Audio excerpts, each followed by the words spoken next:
अब क्या देखें, if by selling the mixture at the same price, मतलब कितना बेईमान आदमी है, यहां पर ये दूध में पानी मिला रहा है लेकिन बेचेगा वही प्योर वाले दूध के रेट पे, यानी कि 60 रुपीज पे बेच रहा है।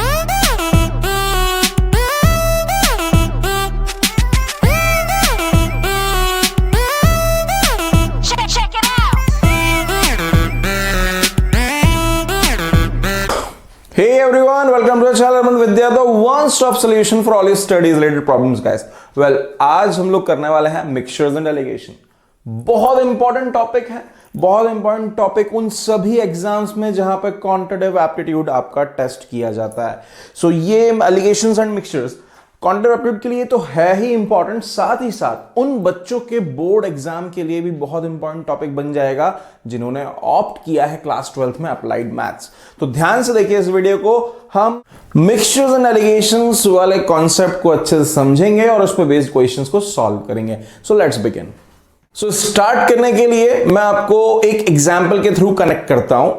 सपोज कर लीजिए हमारे पास दो अलग अलग रेट की क्वांटिटीज हैं जिन्हें मैं मिक्स करके सेल करना चाहता हूं।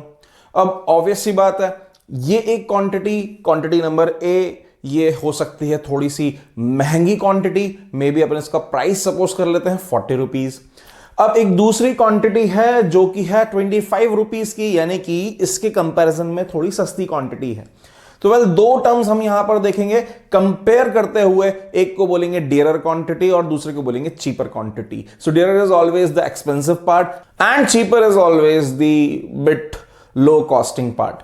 अब क्या होगा कि हम इन दोनों चीजों को जब मिक्स करेंगे तो मिक्स करने पर इसकी कॉस्ट क्या होगी जिस पर हम इस मिक्सचर को सेल आउट करेंगे, ये हम लोगों को यहां पर कई बार निकालना होता है अगर हमको मालूम है रेशियो जिसमें मिक्स किया है। और दूसरी चीज हमसे पूछी जा सकती है कि भाई किस रेशियो में मिलाएं कि जो ये हमारा प्राइस जिस पर हम इसे बेचना चाह रहे हैं मिक्सचर को, जैसे फॉर एग्जांपल मैंने आपसे बोला था ये 40 रुपीज का है और ये जो है ये 25 रुपीज का है, मिक्स करने के बाद मैं इसे बेचना चाह रहा हूं 30 रुपीज का। तो 30 रुपीज का अगर ये बेचना चाह रहा हूं तो उसके लिए मुझे यहां पर कितना पार्ट, कौन सा वाला इंग्रेडिएंट मिलाना होगा। तो चलो अभी कॉन्सेप्ट को पहले यहां पर बनाते हैं। आपको यहां पर लिखना है प्राइस डियरर का,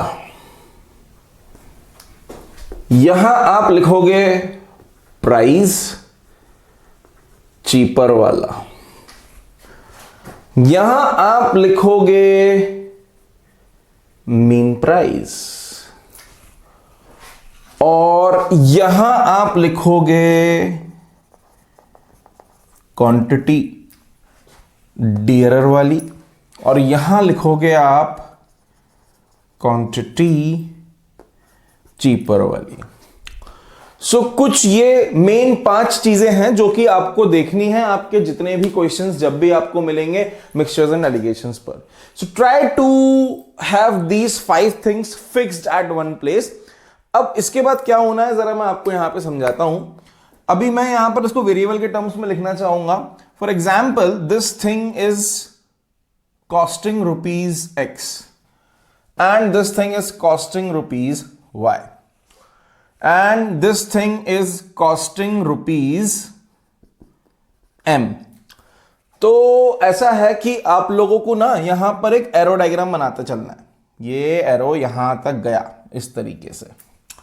तो जब ये यहां तक गया और ये जब यहां तक गया तो आपको एक बहुत सिंपल सा सब्ट्रैक्शन का रूल याद रखना है।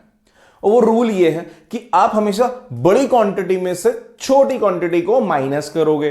अब जैसा कि मैंने आपको क्या बताया था कि भाई एक क्वांटिटी इसमें होती है महंगी, एक क्वांटिटी होती है इसमें सस्ती। तो ऑब्वियस सी बात है जब हम इसे मिलाएंगे तो किसी बीच के प्राइस पे ही हम इसे सेल आउट करेंगे। तो अब यहां पर आप जरा समझें कि जब मैं महंगी क्वांटिटी में से मीन प्राइस के बारे में कंपैरिजन करूं तो ऑब्वियस है महंगी क्वांटिटी इससे ज्यादा होगी। सो देयरफॉर जब सब्ट्रैक्शन करेंगे तो मुझे यहां पर सब्ट्रैक्शन करना अगर इन दोनों का तो मुझे किस तरीके से लिखना पड़ेगा, मुझे लिखना पड़ेगा x माइनस m। नाउ अभी अगर मैं यहां पर बात कर लेता हूं चीपर और ये जो मीन प्राइस है इसके सब्ट्रैक्शन के बारे में, तो मुझे मालूम है इसके सब्ट्रैक्शन में मुझे क्या लिखना पड़ेगा, इसके सब्ट्रैक्शन में मुझे मीन प्राइस माइनस चीपर लिखना पड़ेगा, क्योंकि मीन प्राइस जो थी वो इन दोनों के बीच में थी, ये ज्यादा वाला था, ये सस्ता वाला था, और बीच वाला जो होगा वो ऑब्वियस है सस्ते वाले से बड़ा होगा। सो इसलिए मैं यहां पर क्या लिखूंगा, m माइनस वाई। तो यहां लिखा मैंने m माइनस वाई और ये मैंने लिखा x माइनस एम। ये क्वांटिटीज नहीं थी, ठीक है, ये क्या थी, ये थे मेरे differences with respect to mean price, किसके, चीपर और डियरर के। अब यहां पर क्या है, ये जो मुझे मिला है, जो मैंने लिखा है क्वांटिटी डी के नीचे और क्वांटिटी सी के नीचे, ये एक्चुअली में क्या है, अगर क्वांटिटी डी को मैं यहां पर मान लेता हूं ए और क्वांटिटी सी यानी कि चीपर वाले क्वांटिटी को मान लेता हूं बी, तो A B M minus Y और एक्स माइनस एम का क्या रिलेशन है, relation is very simple, A upon B is equals to M minus Y upon X minus M. तो ये है हमारे सभी इक्वेशन को सॉल्व करने का ब्रह्मास्त्र।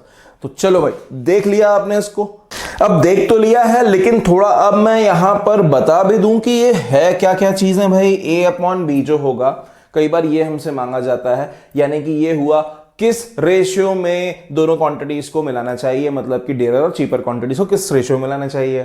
तो भाई आपका आंसर आ सकता है 2:3 के रेशियो में, 5:6 के रेशियो में, लेकिन कब, जब आपको m y x की वैल्यू नोन है तब। अब कई बार ये होता है कि आपको रेशियो भी दिया होता है, मतलब a अपॉन बी की वैल्यू दी होती है, लेकिन आपको मीन प्राइस नहीं दिया होता है कि किस प्राइस पे आपको इस मिक्सचर को सेल करना है, चीपर और डियरर के। तो उस केस में आपको ऑब्वियस ए और बी की वैल्यू मालूम होगी, आपको एक्स एंड वाई की वैल्यू मालूम होगी, एंड एम आप निकाल लोगे। एंड इसी तरीके से किसी एक की प्राइस आपसे हिडन हो सकती है, आपको मीन प्राइस मालूम हो, आपको किस प्रोपोर्शन में मिलाना है वो मालूम हो, तो आपको इस तरीके से जितनी भी पॉसिबिलिटीज हैं उसमें आंसर आपको पूछा जाता है। मगर that's not the only thing, कई बार ये कुछ दूसरे क्वांटिटेटिव एप्टीट्यूड के टॉपिक्स के साथ मिक्स होकर भी क्वेश्चन आता है, तो हम सभी कुछ करेंगे इस वीडियो में। चलिए आगे देखते हैं एक इलस्ट्रेशन, जिससे ये कॉन्सेप्ट को हम करते हैं अपने दिमाग में कॉन्क्रीट। तो चलो एक बहुत सिंपल सा इलस्ट्रेशन लेते हैं। सपोज करो कि हमारे पास दाल की दो वेराइटीज हैं, एक की प्राइस जो है वो है यहां पर मतलब 50 रुपए पर केजी वाला, ₹50 पर केजी वाला, और जो दूसरी दाल की वैरायटी है वो है हमारे पास ₹32 पर केजी वाली। ओके, नाउ मैं क्या चाहता हूं, मैं ये चाहता हूं कि यार मैं इसको सेल कर पाऊं 40 रुपीज पर केजी। तो मैं ना इसको 40 रुपीज पर केजी पर जब सेल करना चाहता हूं, तो मुझे ये बताओ कि मुझे कितने पोर्शंस लेने चाहिए महंगी वाली दाल के, यानी 50 रुपए पर केजी वाली दाल के, 50 रुपीज पर केजी वाली दाल के, और यहां पर अगर मैं बात करूं कि मुझे कितना पोर्शन 30 रुपीज पर केजी वाली दाल का वहां पर रखना चाहिए, किस रेशियो में इन दोनों को मिलाना चाहिए। तो चलिए let's see how to approach this question with this simple formula. तो आपको यहां पर क्या करना है भैया, आपको यहां पर ऑब्वियस है 50 माइनस 40 करना है। तो 50 माइनस 40 आपने यहां पर जब किया तो आपको मिला 10, और जब आपने यहां पर किया 40 माइनस 32 तो आपको मिला यहां पर 8। तो भैया ये जो अपना a अपॉन बी की वैल्यू यहां पर हमें मिली, वो मिली कितनी, 8/10। और इस तरीके से मुझे पता चला कि 4:5 का रेशियो मेंटेन करना है मुझे महंगी वाली दाल और सस्ती वाली दाल में। ऑब्वियस सी बात है, जो जिसके नीचे है, जैसे क्वांटिटी डी लिखी हुई है मैंने यहां पर प्राइस ऑफ डियरर के नीचे एंड प्राइस ऑफ चीपर के नीचे क्वांटिटी सी लिखी है, तो उसी रिस्पेक्टिव ऑर्डर में ही ये प्रपोर्शन बनता है। So A upon B, 4 parts of the dearer one and the 5 parts of the cheaper one. तो इस तरीके से मैं यहां पर इसको लिखूंगा। तो कई बार आपसे ना यार दूसरी लैंग्वेज में भी आंसर पूछा सकता है, वो ये बोल सकते हैं कि टोटल दाल के अंदर जो हमारा मिक्सचर है, उस मिक्सचर के कितने पार्ट्स जो हैं वो महंगी वाली दाल के हैं, यानी कि 50 रुपीज पर केजी वाली दाल के हैं। सो इन दैट केस ये आंसर बहुत सिंपल हो जाएगा। आप लिखोगे 4/4 + 5 यानी कि 4/9 पार्ट। तो इसके आंसर दो तरीके से हो सकते हैं। 4/9 जब तब आपसे डियरर क्वांटिटी को वर्सेस पूछा जाए टू द होल मिक्सचर, और दूसरा 4/5 जब आपसे पूछा जाए डियरर वर्सेस चीपर। तो अब मुझे यहां पर कुछ और भी क्वेश्चंस आपके साथ यहां डिस्कस करने हैं सो दैट ये कॉन्सेप्ट आपका बहुत अच्छे से क्लियर हो जाए। तो लेते हैं कुछ कॉम्पिटिशंस में आने वाले क्वेश्चंस, आपके बोर्ड एग्जाम्स में जो आ सकते हैं, ऐसे कुछ क्वेश्चंस। सो क्वेश्चन बोलते हैं what ratio must 25% alcohol be mixed with 50% alcohol to get a mixture of 40% alcohol strength. So एक बात और ध्यान रखें, चीपर और डियरर सिर्फ और सिर्फ प्राइस कंपैरिजन के लिए नहीं होगा, कंसंट्रेशन परसेंटेज में भी वो काम करेगा। तो आप लोगों को जो अभी वो एलिगेशन डायग्राम बनाना है, एरो डायग्राम बनाना है, उसके लिए आपको क्या करना है, यहां पे लिखना था आपको डियरर 1 यानी कि ज्यादा वाला 50%, दूसरा कम वाला आप लिखोगे यहां पर, जो मीन स्ट्रेंथ है वो आई यहां पर, और अब आप अपने एलिगेशन डायग्राम को कंप्लीट करोगे कुछ इस तरीके से। तो ये डायरेक्शंस दे दिए। अब आप जैसा कि जानते हो डियरर वाले में से मीन को माइनस करोगे तो 50 - 40 रिजल्टेड 10, और यहां पर आप सब्ट्रैक्ट करोगे मीन में से चीपर वाले को, सो दिस इज 40 - 25 यानी रिजल्टेड 15। अब अगर मैं इन दोनों के रेशियो को A/B बोलूं, मतलब कि जो दो मेरी अल्कोहल की क्वांटिटीज हैं उनको मैंने कंपेयर करने पे रेशियो बोला A/B, so A/B will be compared with 15/10 and so I can say 3:2 proportion रहेगा। ठीक है, 3:2 प्रपोर्शन रहेगा। अब क्वेश्चन में 25% वाला क्योंकि आगे लिखा हुआ है और 50% वाला पीछे लिखा हुआ है, तो आप इसको रिवर्स कर दोगे, यानी कि आप इसको 2:3 टिक करोगे। याद रखना जब क्वेश्चन है तो उसमें ऑर्डर भी इंपॉर्टेंट होता है, और कंपटीशन में कंफ्यूज करने के लिए आपको दोनों ऑप्शन दिएंगे 2:3 एंड 3:2। सो चूज वाइजली कि कौन सा सही है। अब करते हैं नेक्स्ट क्वेश्चन। तो आइए चलिए देखते हैं एक और अच्छा question. A merchant lent out ₹10,000 in 2 parts, one at 8% and another at 10% interest. The yearly average comes out to be 9.2%. Find the amount lent in 2 parts. तो ये भी मिक्सचर एलिगेशंस का ही क्वेश्चन है। आपको कहीं ऐसा तो नहीं लगा ये सिंपल इंटरेस्ट वाला क्वेश्चन है? वेल लगा हो तो भी कोई दिक्कत नहीं, कॉन्सेप्ट को क्लियर करते हैं। अब यहां पर आपने लिखा 8% और यहां पर आपने लिखा 10%। ऑलवेज डियरर और चीपर के हमने इस ऑर्डर को फॉलो किया, पहले डियरर लिखा, चीपर लिखा, और इसके बाद फिर यहां पर हमने इसका मीन इंटरेस्ट लिखा, दैट इज व्हाट 9.2%। अभी आपने किस रेशियो में कहां अमाउंट इन्वेस्ट किया है, किस रेशियो में आपने दोनों में 10% और 8% में इन्वेस्ट किया है, उसका अगर मैं आपको रेशियो निकाल के दिखाऊं तो ऑब्वियस है यहां पर आपने लिखा 10 - 9.2% बोले तो हुआ 0.8%। सो 0.8% यहां पर आपको मिला, और वही एलिगेशन रूल के हिसाब से यहां पर अगर मैंने मीन को चीपर से माइनस किया 9.2 - 8%, तो रिजल्ट मिला मुझे 1.2%। अब अगर मैं यहां पर ये 10% और जो 8% में अमाउंट इन्वेस्ट किया इसको X/Y बोलूं, जैसा हमने अभी A/B लिया था वो भी लिख सकते हैं, कुछ भी आप लिख सकते हैं। सो X/Y यहां पर अपन ने कितना देखा, अपन ने देखा 1.2% अपॉन 0.8%।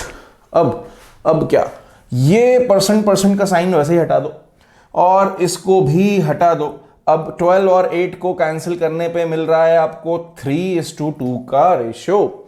तो आप यहां पर x/y को क्या लिख सकते हो, 3/2। तो x की वैल्यू आपको मिली 3/2y। ये एक इंपॉर्टेंट कंडीशन है, इसे याद रखना। अब आगे बढ़ते हैं। अभी हमारे को ये मालूम है कि जो टोटल हमारा अमाउंट है दैट इज व्हाट 10,000 रुपीज जो है वो टोटल अमाउंट था हमारे पास इन्वेस्टमेंट के लिए। अब आप क्या करोगे, अब ये वैल्यू यहां डाल दोगे इस कंडीशन नंबर सेकंड में, और x और y दोनों की वैल्यू आपको रिस्पेक्टिवली निकल जाएगी। जैसे कि अगर आपने इसको इसमें सब्स्टिट्यूट किया 3/2y plus Y is equals to 10,000 यहां पर हमने लिखा। अब आप किसको सॉल्व करोगे? So this will be 5/2 equals to 10,000। इसे सॉल्व किया, 2000 हुआ और y की वैल्यू हुई 4000। सो y 4000 है तो x of course will be 6000। तो भाई हमने x किसको लिया था? x लिया था 10% में, जो हमने स्कीम में इन्वेस्ट किया था 10% वाली। तो 6000 इन्वेस्ट किए 10% के हिसाब से एंड 4000 इन्वेस्ट किए हम लोगों ने 8% के हिसाब से, so as to get the result by 9.2%। तो अभी आपको समझ में आया होगा ये क्वेश्चन, आई गेस कमेंट करके जरूर बताना। सो आई होप अभी तक की चीजें आपको क्लियर हो रही होंगी। तो अब एक और क्वेश्चन हम देखते हैं यहां पर रिगार्डिंग मिक्सचर एंड एलिगेशन, जो कि काफी इंपॉर्टेंट होगा और एग्जाम्स में भी पूछा ही जाता है।